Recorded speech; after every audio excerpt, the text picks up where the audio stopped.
Assalamualaikum warahmatullahi wabarakatuh. Ini adalah video lanjutan sebenarnya, karena tadi sempat terputus ya. Kita membahas tentang akibat tanam paksa. Tadi sudah kita singgung sedikit bahwa bagi Indonesia, pada akhirnya sawah ladang rakyat itu kemudian terbengkalai karena diwajibkan kerja rodi atau tanam paksa ya, yang kemudian sangat berkepanjangan ya, sehingga penghasilan mereka menurun.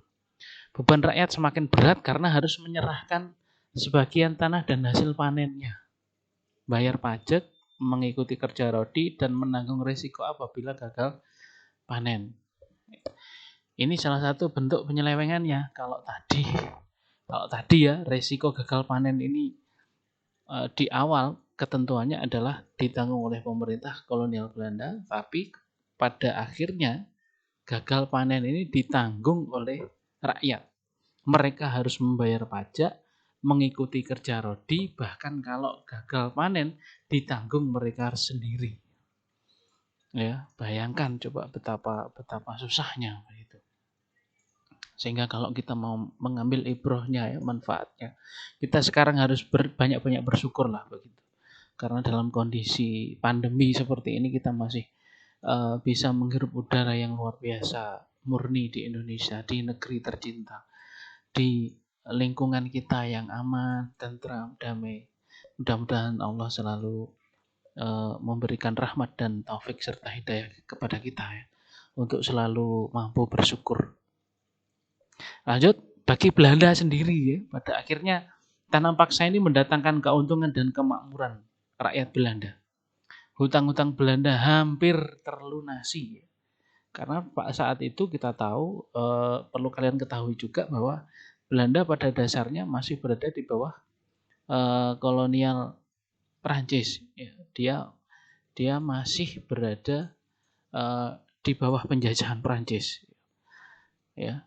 Kemudian yang ketiga, penerimaan pendapatan melebihi anggaran belanja, luar biasa. Mereka surplus. Ya. Artinya turah harapnya tinggi mangan opo itu turah begitu. Lanjut.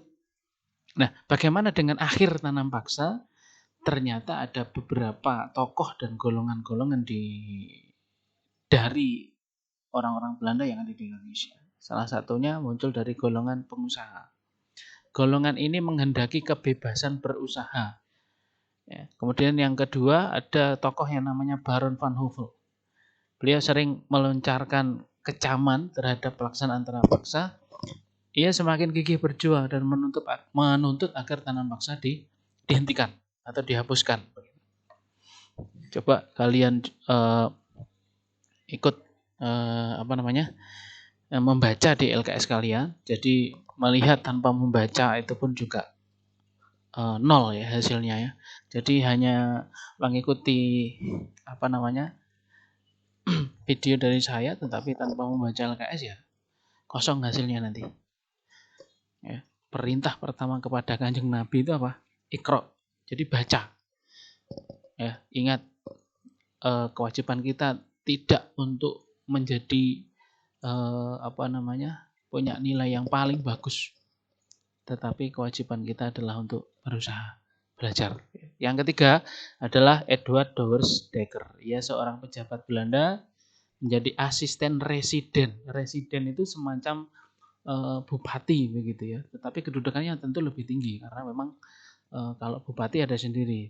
Biasanya itu diisi oleh kepala daerah, diisi oleh orang Indonesia. Ya. Ini pada masa Belanda demikian. Residen itu lebih kepada pemimpin lokal, tetapi dia berasal dari Belanda. Jadi struktural Belanda. Begitu. Lokalnya ada sendiri, begitu ya maksudnya. Ia cinta kepada penduduk pribumi khususnya yang menderita akibat tanam paksa. Nah, bagaimana dengan sistem usaha swasta saat itu? Selama zaman liberal, usaha perkebunan swasta barat mengalami kemajuan pesat, mendatangkan keuntungan bagi pengusaha.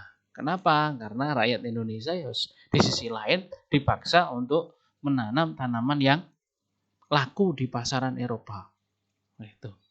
Nah, pada akhirnya menimbulkan kemerosotan kehidupan dan kemunduran tingkat kesejahteraan masyarakat kita. Ya. Nah, bagaimana tentang perubahan politik, ekonomi, demografi, sosial, dan budaya akibat kolonialisme dan imperialisme di Indonesia? Satu, perubahan dalam berbagai segi kehidupan akibat meluasnya kolonialisme dan imperialisme. Masih ingat ya? Kolonialis ini berarti penjajahan, isme berarti paham atau ideologi tentang penjajahan di atas dunia. Imperialisme ini berarti membangun sebuah imperium kekuasaan. Jadi imperialis dan kolonialisme satu sebagai sebuah dua sisi mata uang yang tidak bisa dipisahkan ya. Ada imperialisme, kemungkinan besar pasti ada kolonialisme. Kalau ada kolonialisme pasti bisa dipastikan ada imperialisme di dalamnya. Gitu ya. Sehingga menimbulkan kegelisahan, kekecewaan, dan kebencian yang luar biasa di kalangan masyarakat Indonesia pada abad ke-19 waktu itu. Lanjut. Nah, ini perlawanan di berbagai daerah. Saya ambil satu saja, contohnya adalah Teuku Umar. Ya, perlawanan rakyat Maluku di bawah Thomas Matulesi, kaum Padri di Sumatera, kemudian Pangeran Diponegoro di Jawa, perlawanan di Kalimantan, Bali, di Aceh. Ini salah satu tokohnya ya. Sementara itu yang bisa kita sampaikan. Kita ketemu di video berikutnya. Assalamualaikum warahmatullahi wabarakatuh.